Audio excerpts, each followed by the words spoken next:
They say home is where you feel safe. But what happens when the very people who claim to protect your neighborhood are the ones trying to destroy it?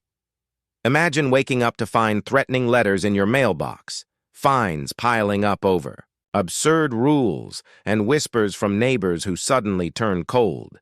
At first, it felt like a petty misunderstanding until the HOA crossed a line so extreme it left an entire family wondering if they'd ever feel safe again.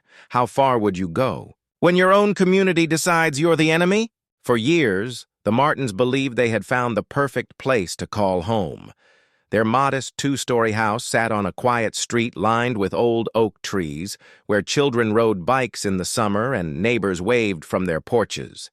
It wasn't a mansion, but it was theirs, a safe place to raise their kids, host backyard barbecues, and finally enjoy a sense of stability after years of renting. The community seemed picture-perfect at first. Freshly painted fences, manicured lawns, and a neighborhood association that promised to keep property values high. To the Martins, those words sounded reassuring, like a safety net that meant their investment was protected. But behind the polite smiles at community meetings and the glossy newsletters dropped in every mailbox, there was something else brewing. Quiet murmurs about rule enforcement, subtle warnings tucked into friendly conversations, and an unspoken pressure to fall in line. At first, the Martins brushed it off after all. What could be so dangerous about a group of volunteers? Keeping an eye on the neighborhood? Little did they know, the very HOA they trusted to protect their home would soon become their greatest threat. At first, the Martins thought the letter on their doorstep was nothing more than a formality, a notice about lawn care, a reminder to trim the hedges before the end of the month. The neighborhood was full of busy families, and surely the HOA didn't mean anything serious by it. But then, just 3 days later, another letter arrived. This one wasn't a suggestion. It was a fine. $50, stamped in red ink, with the words, "Final Warning," stretched across the top. Confused, John Martin walked outside, scanning his yard.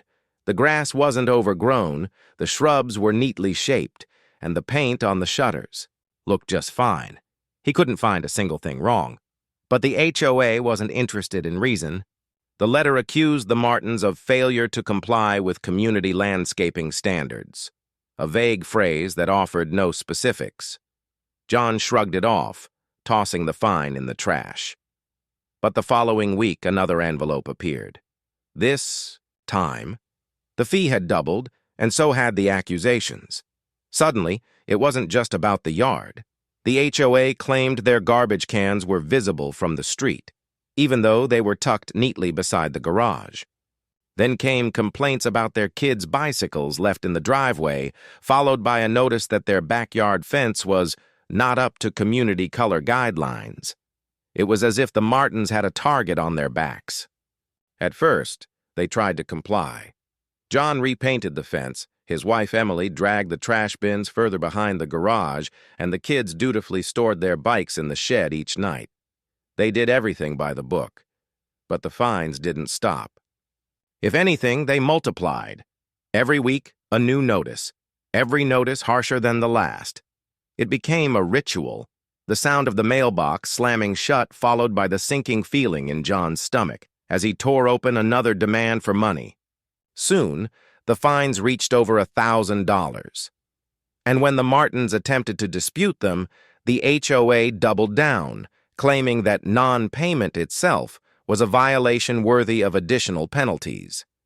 Neighbors began to notice. Some avoided eye contact. Others whispered behind closed doors. It was clear the HOA wanted to make an example of the Martins, and everyone else was too afraid of becoming the next target to step in. The pressure mounted. The Martins started receiving letters not just about money, but threats of legal action. Failure to resolve these violations may result in a lien being placed on your property, one notice warned. Another hinted at further remedies, a vague but chilling phrase that left the family sleepless at night. What had started as petty complaints about hedges had turned into something much darker. John attended a community meeting hoping to clear the air. Maybe if he spoke directly to the board, they'd see reason. Instead, he walked into a room where the HOA president, a man named Douglas with a perfectly pressed suit and an icy smile, laid out the charges like a prosecutor. Every supposed infraction was listed, no matter how small. A toy left in the front yard. Curtains that did not match the approved color scheme. Even holiday decorations that stayed up beyond the allotted time frame. It was absurd, and yet the board nodded along as if these were serious crimes. When John argued back, Douglas leaned forward and said calmly, "If you can't follow the rules, maybe this neighborhood isn't the right fit for your family." The message was clear: comply or get out. But the Martins weren't about to give up their home. That's when the harassment escalated. One morning, John stepped outside to find an orange sticker slapped on his front door. Notice of non-compliance. It was large, bright, and visible to the entire street. Neighbors driving past slowed, down to stare. The Martins felt humiliated, branded like outcasts in their own community. Then came the unannounced inspections. Board members strolling down the street with clipboards, pausing outside the Martins' house, scribbling notes, snapping pictures. Emily would pull the blinds shut, her hands trembling as she whispered, "They're watching us again." The sense of paranoia was suffocating. Every noise outside, every glance from a neighbor, felt like part of the HOA's campaign against them. And yet, the Martins still held on.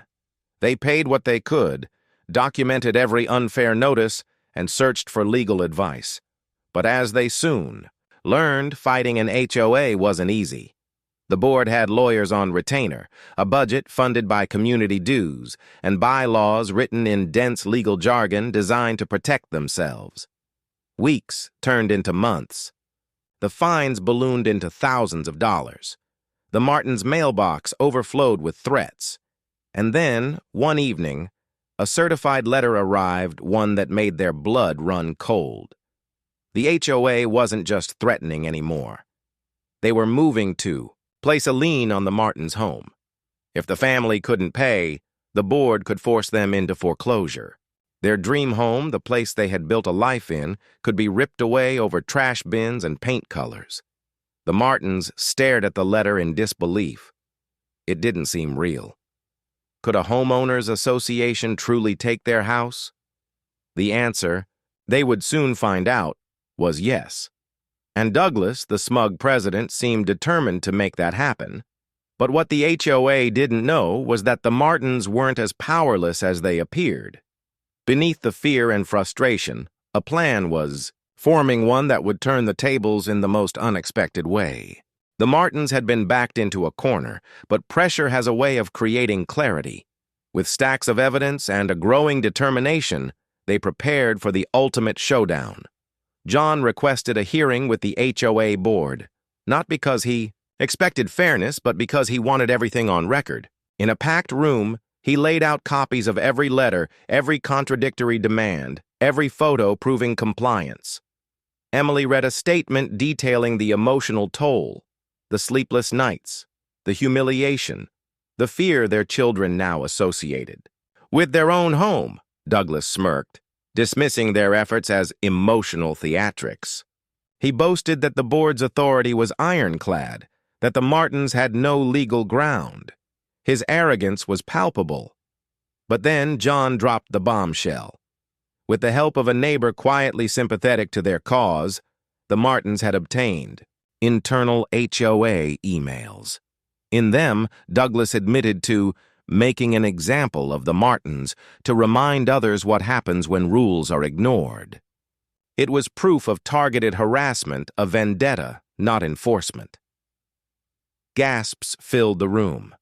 Some board members shifted uncomfortably, realizing they had been complicit.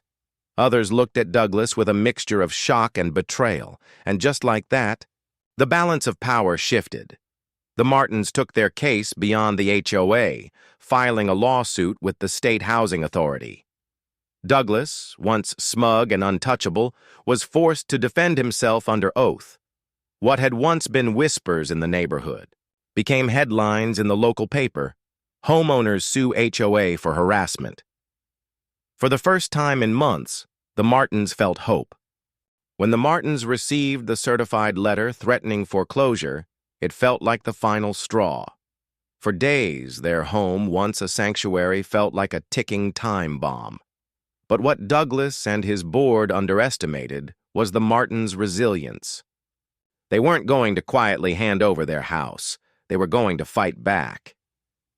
John began with documentation. Every notice, every photo of their supposedly non-compliant yard, every recording of board meetings where Douglas's smug tone made the bias obvious. Emily compiled a meticulous timeline, showing how the fines escalated unfairly even after the family complied with each demand. Then came the turning point. A consultation with a real estate attorney named Karen.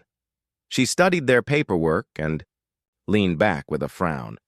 "This isn't just harassment," she said. "It's abuse of power, and it's illegal." With her guidance, the Martins filed a formal complaint with the state's housing authority and prepared to take the HOA to court. At first, Douglas brushed it off with the same arrogance he showed at board meetings. But when the summons arrived, his confidence faltered.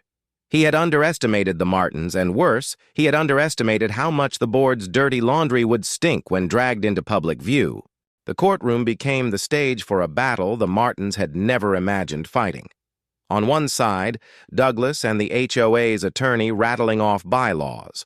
On the other, the Martins, calm but determined, laying out every ridiculous fine, every contradictory. Notice, every humiliating sticker slapped on their door. It wasn't just the sheer number of violations, it was the pettiness of them. The bicycle left in the driveway. The fence color deemed unacceptable. The accusation that their curtains didn't match the approved scheme. Each one painted the HOA not as protectors of the community, but as petty tyrants.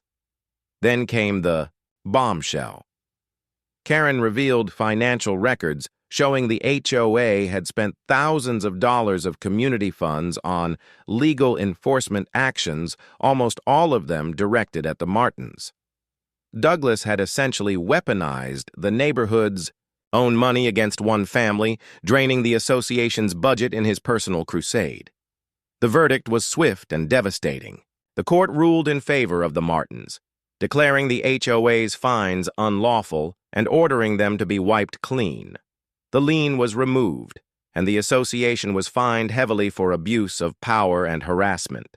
Douglas himself was removed from the board, barred from holding any leadership position within the community. For the Martins, it was vindication. Their home was safe, their names cleared, and the board stripped of its most ruthless leader. But the impact didn't end there. Word spread quickly through the neighborhood. Families who had once whispered behind closed doors now approached the Martins with apologies and gratitude. "We were too scared to speak up," one neighbor admitted. "But you showed us it was possible to stand against them." The victory inspired others to scrutinize the HOA more closely. At the next election, half the board was voted out, replaced with residents determined to prevent another abuse of power. Policies were rewritten, fines capped, and a requirement for transparency in financial records was added. Still, the scars lingered. Emily admitted she would never look at the neighborhood quite the same way. The sound of envelopes sliding into the mailbox still made her heart race. The children hesitated before leaving their bikes in the driveway. The Martins had won, but they carried the weight of what it took to get there. Yet, out of that weight came strength. They learned that silence only feeds bullies, that standing firm even when it feels impossible can spark change far beyond your own front yard. And most importantly, they realized that a home isn't just walls and a roof. It's the courage to protect it, no matter who tries to take it away. In the end, Douglas moved out quietly, selling his house after losing his power. His name became a bitter reminder of what happens when authority goes unchecked. The Martins, however, stayed.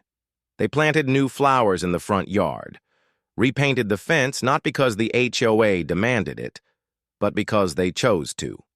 Every brushstroke was an act of defiance, a statement that this home was theirs, and no one could take it away. And for the rest of the neighborhood, the Martin story became a cautionary tale, a reminder that rules without compassion lead to tyranny, that power, when abused, will eventually collapse under its own weight, and that sometimes the smallest voices, the ones who dare to speak when everyone else is silent, can change an entire community. So the question remains, if you found yourself in the Martins' shoes, facing down an HOA determined to strip away everything you'd built, would you have the courage to fight back?